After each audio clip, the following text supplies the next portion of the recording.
They're out there, lurking in the vastness of space.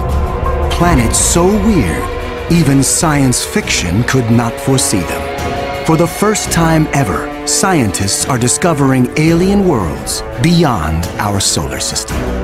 Places where ice is hot and rain is made of iron.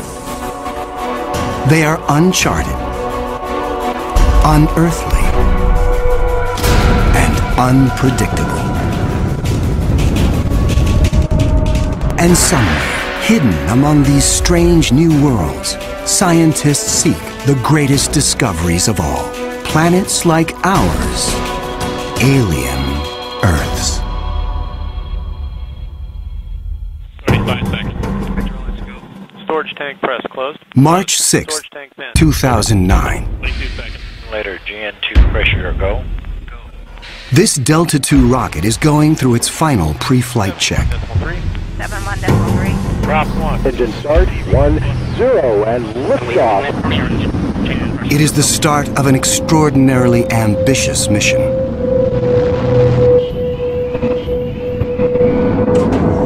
The Kepler Space Observatory is hunting for planets like Earth within a region of 100,000 stars.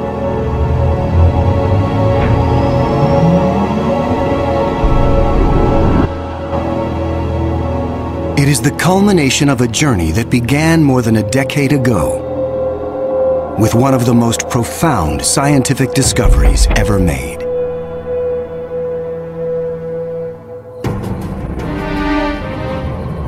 In 1995. Swiss astronomer Michel Mayor and his team make a routine observation of stars in the constellation Pegasus, located 50 light-years away. But the instruments show something strange. One star is violently lurching and wobbling. What we discovered, it's one of these stars have a velocity changing with time. What is powerful enough to disturb a star the size of our sun? Mayor offers a radical answer: a planet. But no one has ever seen a planet around another sun-like star. Problem in detecting planets around other stars is that as a planet orbits a nearby star, that planet gets lost because of its feeble light in the glare of the very bright star. In spite of the odds, Mayor relies on his data and is convinced the wobbles are caused by the gravitational pull of an orbiting planet. When I read this claim from Michel Mayor, I was very skeptical. There had been many false claims of the first planet ever discovered around another star, and I thought to myself, oh boy, here we go again.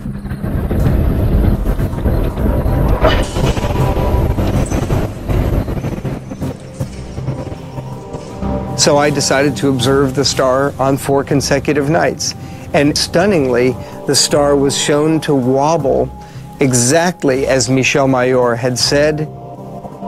Michel Mayor and his teammate Didier Queloz announce their discovery. It rocks the scientific community. They had found for the first time reproducible, confirmable evidence of the existence of a planet around a sun-like star.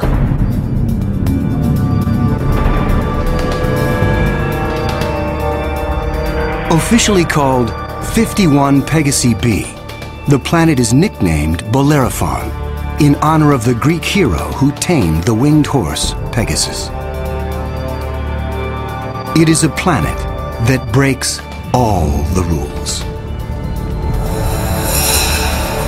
Bellerophon roasts in the blazing starlight at temperatures of roughly 1800 degrees Fahrenheit.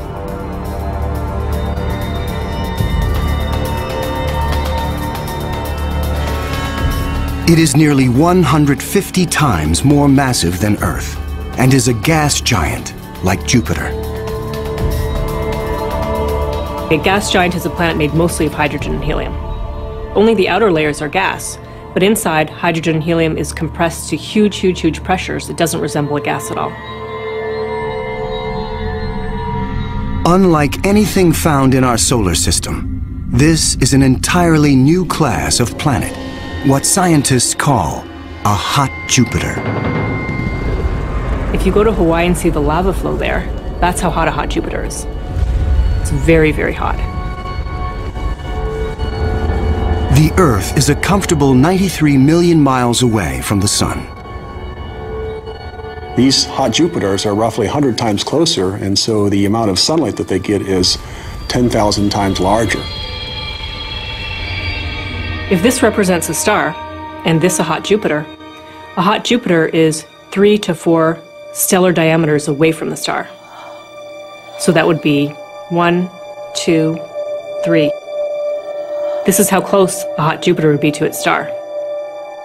Hot Jupiters are tidally locked. They present the same face to the star at all times, just like the moon does to Earth. It's going to be permanent daylight on one side and permanent nighttime on the back. If I were stuck on a hot Jupiter, I'd want to be on the back side and hope that some of the heat from the front side facing the star would make its way around the back.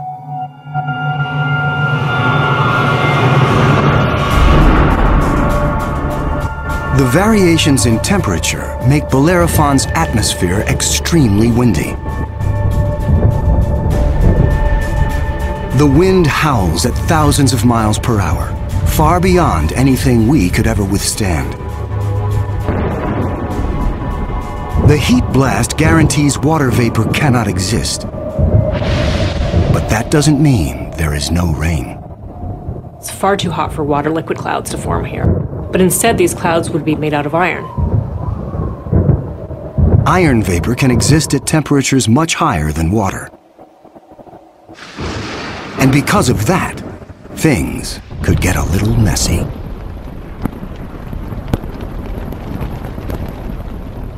You better have an umbrella that's pretty sturdy, because the iron is going to start coating your umbrella very rapidly and making it extremely heavy and just crush that umbrella.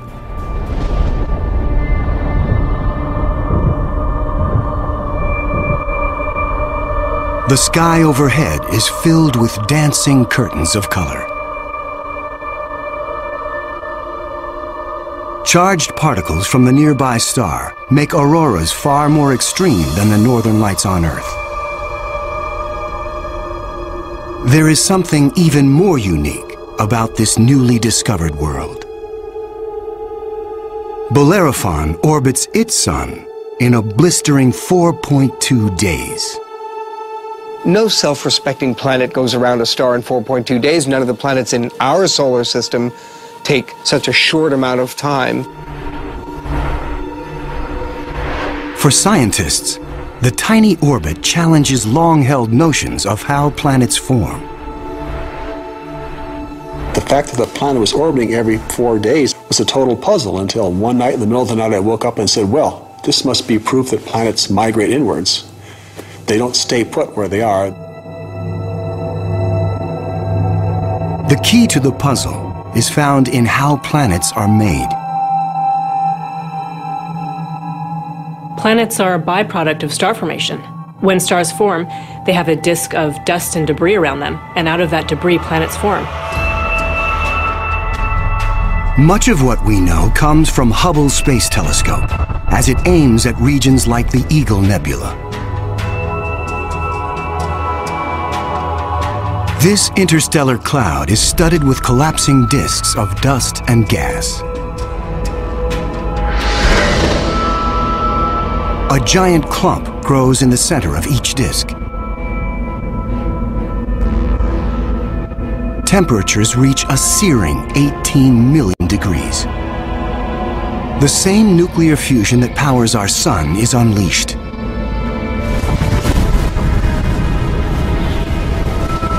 The star is born. Radiation from the star generates a stellar wind that sweeps away leftover dust and debris. Some of the dust survives and remains in orbit around the newborn star. Over millions of years, the dust sticks together, forming knots that grow into asteroids, and the asteroids grow into planets.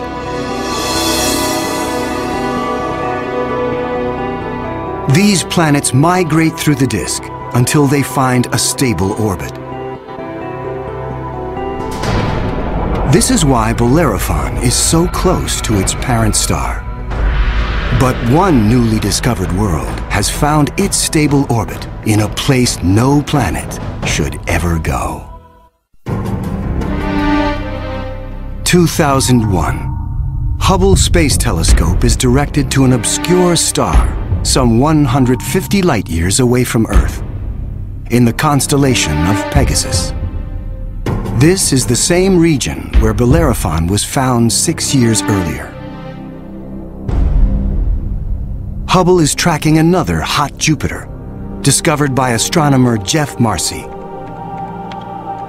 But this one is different from Bellerophon. You've probably heard of the planet HD 209458b. It's a terrible name. A terrible name for a terrible place. HD 209458b has been dubbed by some as Osiris, after the Egyptian god of the dead. Osiris is over 200 times more massive than Earth. It has migrated perilously close to its sun, at a mere 4 million miles from the blazing solar surface. Osiris broils in a planetary hell. The average daily temperature on Osiris is over 2,000 degrees. Forget global warming. This is global frying, and it causes Osiris to lose an estimated 550,000 tons of air every second. There's a leak of gas, a steady stream of hydrogen and helium, and that's making a big, huge cloud all around the planet. Its atmosphere is bleeding into space. Scientists speculate that a colossal trail of gas spirals behind the planet for thousands of miles. Osiris presents an unprecedented opportunity for astronomers. Using Hubble, they analyze the alien planet's bloated atmosphere. This is the absolutely first time where we could tell what is the composition of the atmosphere of an extrasolar planet.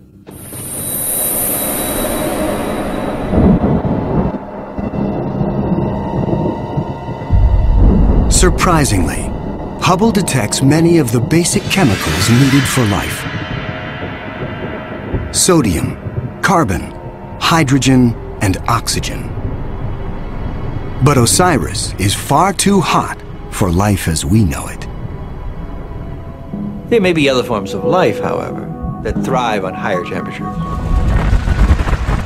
But there's no solid surface as we know it on a hot Jupiter. So this life would have to be just tiny little microbes floating around on aerosols. And on our own Earth, we have life that floats around in our atmosphere. But that life didn't start there. So life almost certainly would not exist on hot Jupiters. Astronomers have discovered many hot Jupiters since Bellerophon was found in 1995. But conditions on these worlds rule them out as places where the drama of life can unfold.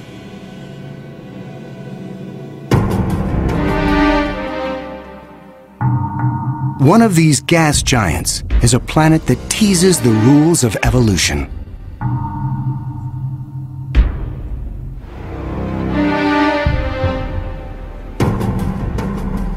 Astronomer Jeff Marcy discovers something shocking about a planet orbiting a star called 16 Cygnus b, located some 70 light-years away in the constellation of Cygnus, the Swan.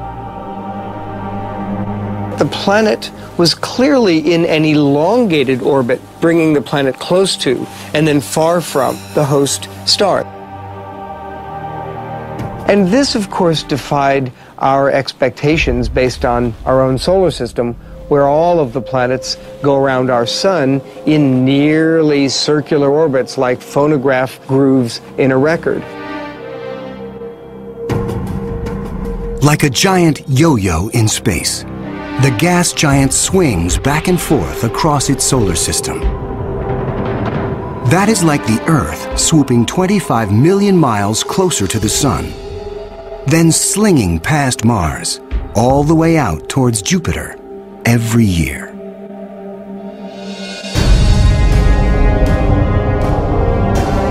And like all of the gas giants in our solar system, this yo-yo planet might have an entourage of moons. Marcy speculates that one of these moons could be similar to Earth. And here's where the interesting story begins. Imagine a rocky moon with lakes, oceans, maybe streams and waterfalls on the surface. The moon orbiting its planet, the two of them orbiting the host star. Unlike the airless moon that circles the Earth, this moon is a world with extreme seasons. On Earth, the seasons are caused by the tilt of our planet. Here, they are caused by the elongated orbit. These poor planets that are in these elongated elliptical orbits suffer terrible changes in their climate throughout a year. As they make their closest approach, the yo-yo planet and its moon are blowtorched by the star. Summer begins. The atmosphere on the Earth-like moon is savaged with raging storms. Category 5 hurricanes on Earth are tiny eddies compared to the monster vortexes that form here.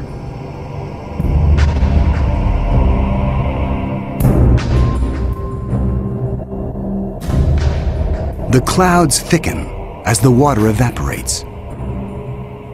Temperatures rise dramatically. Any water or gases would heat up, and indeed the oceans would boil into steam, so you'd end up with a big steam bath. During the peak of the summer, the entire moon is smothered in 800-degree temperatures.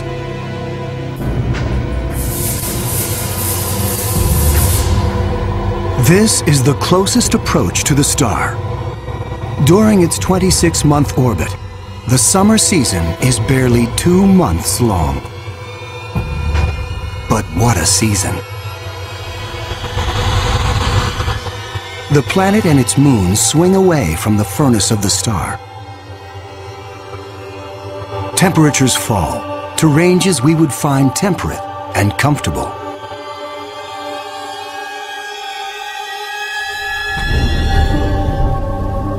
With the coming of fall, the rains return to the parched and roasted moon. Dry ocean basins are replenished, and the seas rise to form new shorelines.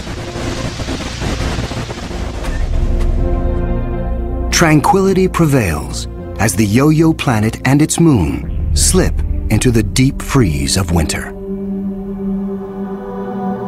Now, over 200 million miles from the star, the daytime sky is dark.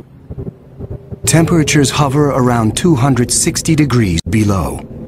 Winters are long, lasting 17 months. With the coming of spring, the sun looms large in the skies over this hapless moon as the ice cracks and melts violently. Huge icebergs calve into a stormy and fast-rising ocean.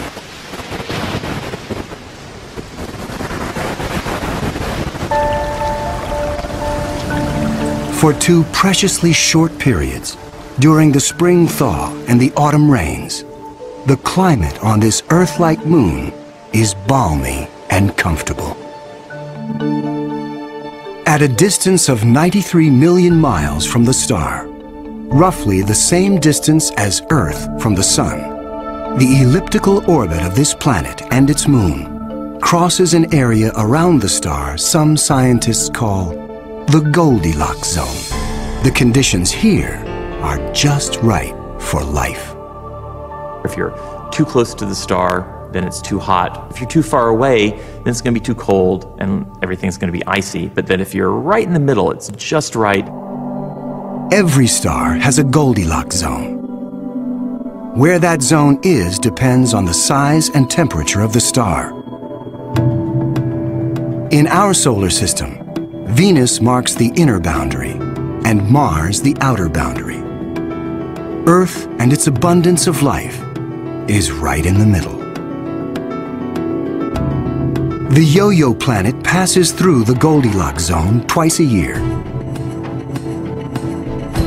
For 3.5 months during the spring as it races inbound, and again in the fall for 3.5 months as it hurtles back into the colder reaches of space.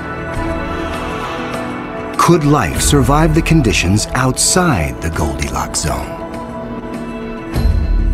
There could be life forms that are smart enough to hibernate, as do animals on the Earth during the winter season. If this sounds fantastic, I offer you the tidal zones on the Earth. On the tidal zones, life proliferates, of course, near the seashore, and they do so despite tides. The water coming in, covering many of the life forms, the water going out at low tide, and yet those species survive perfectly well. The strange cycle of the Yo-Yo planet's orbit creates fleeting conditions suitable for life, but also for death. Some alien planets are even more bizarre. Imagine a world that has no star to orbit. Scientists speculate that our galaxy is teeming with rogue planets, adrift in the murky lanes of interstellar space. These are orphaned worlds, planets that are booted from their solar systems by the chaos of planetary migration. Astronomers call such worlds planemos. Planemos are planets without a star. They're just drifting through the galaxy indefinitely. What massive force would it take to kick a planet out of the solar system? When a young star forms with a contingent of planets around it, many of those planets gravitationally interact with each other. They yank on each other, slingshot each other, so that one of them is ejected from the planetary system, voted off the island, if you will.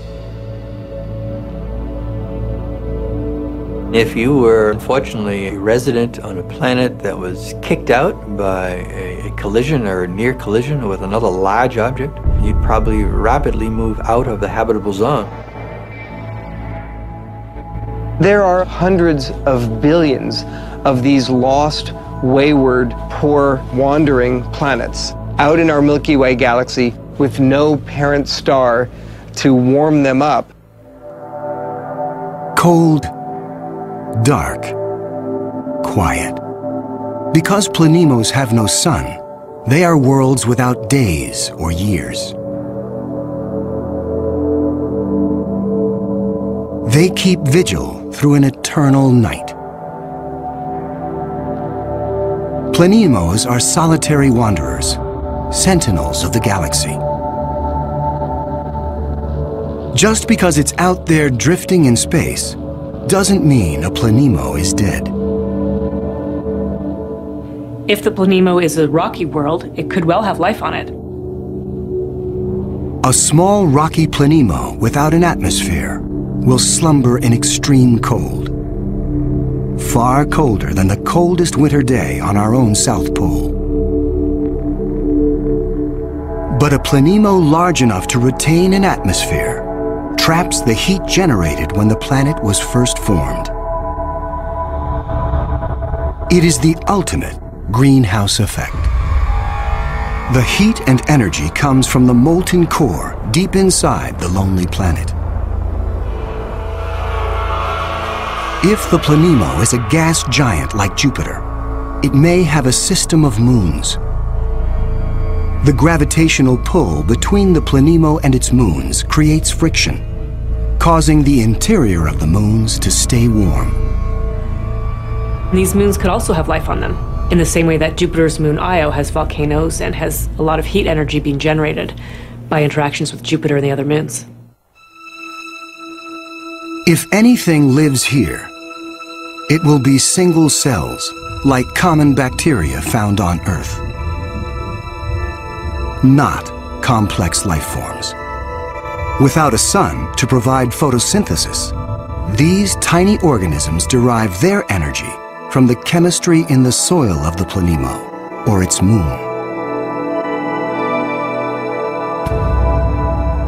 On Earth, there are similar conditions.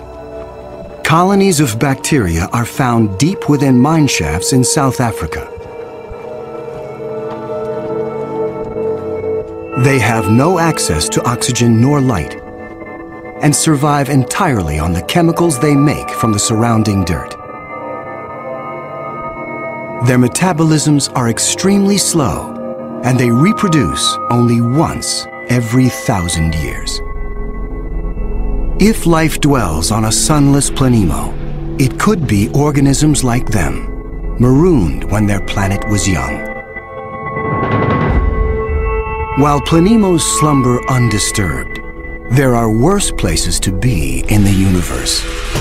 Like in the company of this lethal pulsar, some 980 light-years from Earth, in the constellation of Virgo.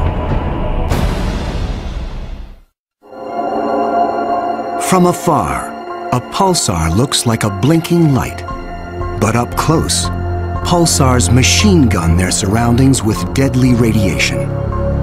They are no place for planets. Yet something interferes with the precision of this pulsar. One explanation is that the anomaly is caused by a planet. But many astronomers are skeptical that planets orbiting a pulsar can exist. The reason that's a problem is because pulsars are formed in these incredible explosions. When a red giant star explodes, a titanic fireball known as a supernova unleashes as much energy in 1 minute as our sun generates in its lifetime. When a star goes supernova, the shockwave is so immense it's hard to imagine any planet surviving that. When the cosmic dust clears, all that remains is the crushed core of the red giant, pulsing in the heart of an expanding debris field.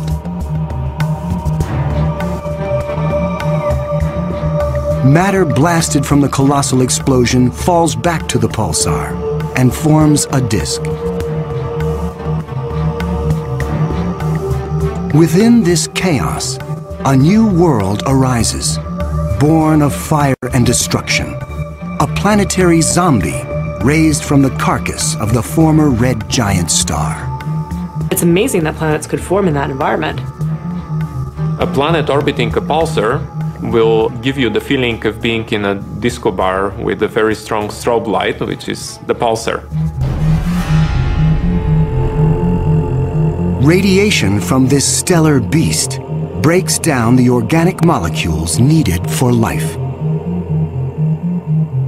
The pulsar has these very strong magnetic fields that are being spun around as the star is rotating quickly, and it's picking up any material, electrons, protons, and speeding them up and slinging them out at high speed. So it's like a solar wind with a vengeance.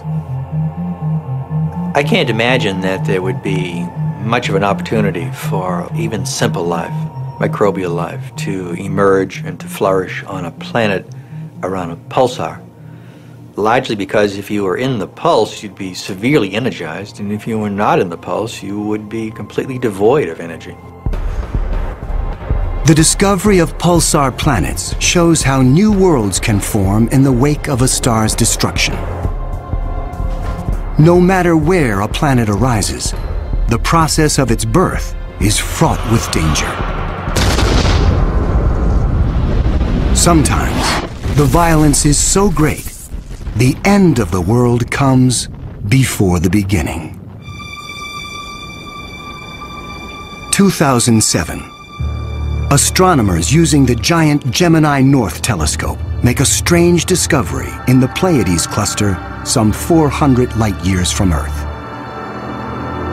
A star known only by its catalog number, HD 23514, is surrounded by a giant donut-shaped cloud of dust and gas. The star in the middle of the donut shape is about 100 million years old. A cosmic toddler in astronomical terms. Our Sun is 45 times older. The conditions are perfect for planets to form. But spectral analysis finds something strange. The dust is utterly pulverized. Typically, a newborn star is surrounded by fledgling planets. Planets form around the young star in a protoplanetary disk of gas and dust. And then these planets go on their merry way orbiting the star, not realizing that they're in an orbit that's too close to another planet. Millions of years ago, two primordial planets orbiting HD 23514 are spinning toward doom. As the two worlds close in, tidal forces torque each planet from spheres to egg shapes.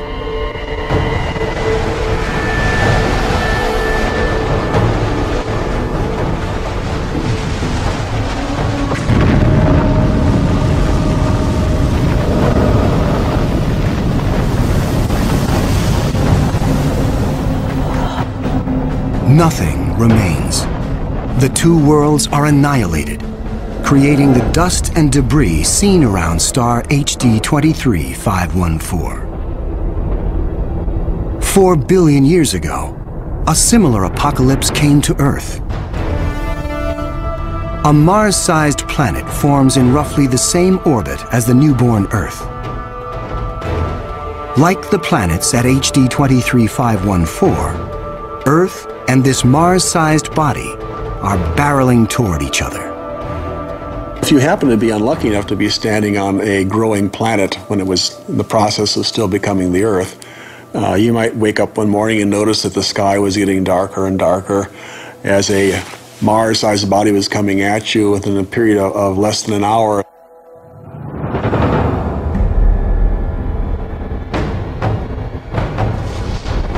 And when it hits, the shock wave is felt all over the planet, scouring the surface of the Earth. The collision obliterates one side of the planet. Molten rock sprays out into space. The entire globe is peppered by meteors and noxious vapor.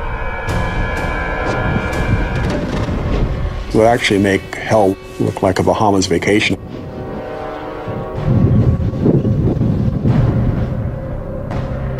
The debris field from the collision coalesces and forms our moon.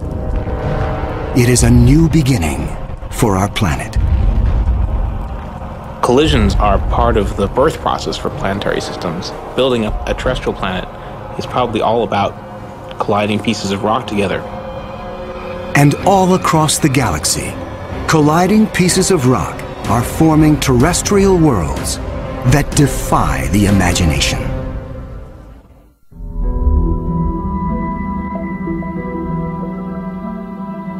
There is a new planet out there, a planet we were not aware of existing before. It is not just one planet. It is a new type of planet. Earth on steroids. I like to call them super Earths. They're just like the Earth, except bigger, up to about 10 times the mass of the Earth.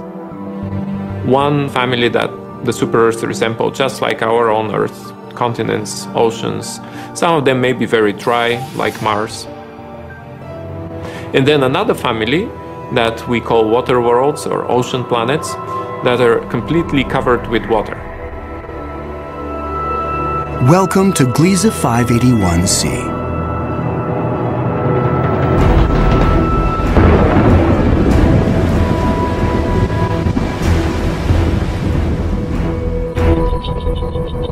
This planet was found by Michel Mayor, and it orbits with 2 other planets around a very small star. It's only 20 light years away in the constellation of Libra and is one of the smallest terrestrial planets found beyond our solar system. That doesn't mean Gliese 581c is small. It's still a super-Earth with 5 times the mass of our home planet. But it's the possibility of liquid water that excites scientists. An ocean planet feels like being in the middle of the Pacific Ocean, with no land in sight, just water, puffy white clouds and blue sky above you. The winds on the ocean world are going to be similar to that of the Earth. So it will be a very good place to sail. The weather's absolutely perfect. Every day you get a clear blue sky and the sun just stays in the same place. Now how's that for weather prediction? No land anywhere. Even miles beneath the surface. This water layer would extend very far down, at least a quarter of the way down in the planet. But as we dive deeper into the sea, the pressure builds. At 35,000 feet below the surface, we pass the point where the deepest oceans on Earth bottom out. We pass the 100,000-foot mark.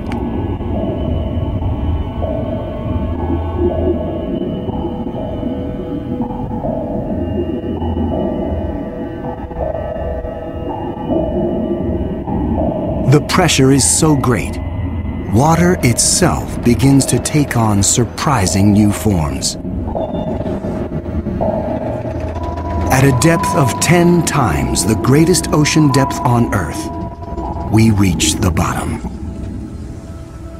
When you have a large amount of water, then at the bottom of an ocean, you will form very high pressure in excess of 1 million atmospheres. And that pressure will compress the liquid water, that is the ocean, into a state which we call ice 7.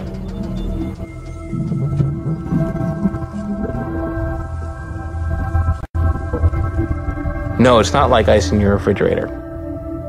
The molecules of water that are in the ice in your refrigerator are kind of all jumbled up. But if you form ice under very high pressure, then the water molecules can become ordered, they can become aligned.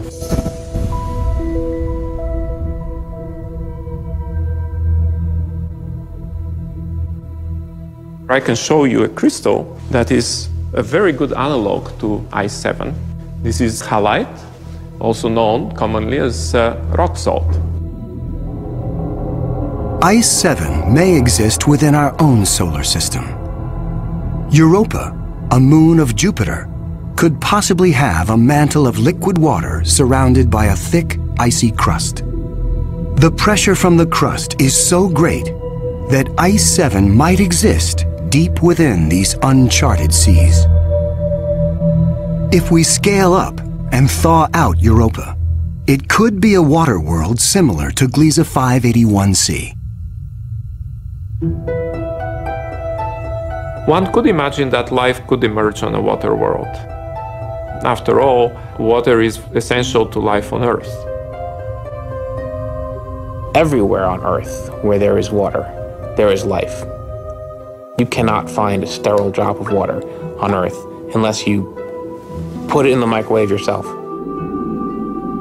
On this water world, there could be bacteria or any kind of life in the ocean itself.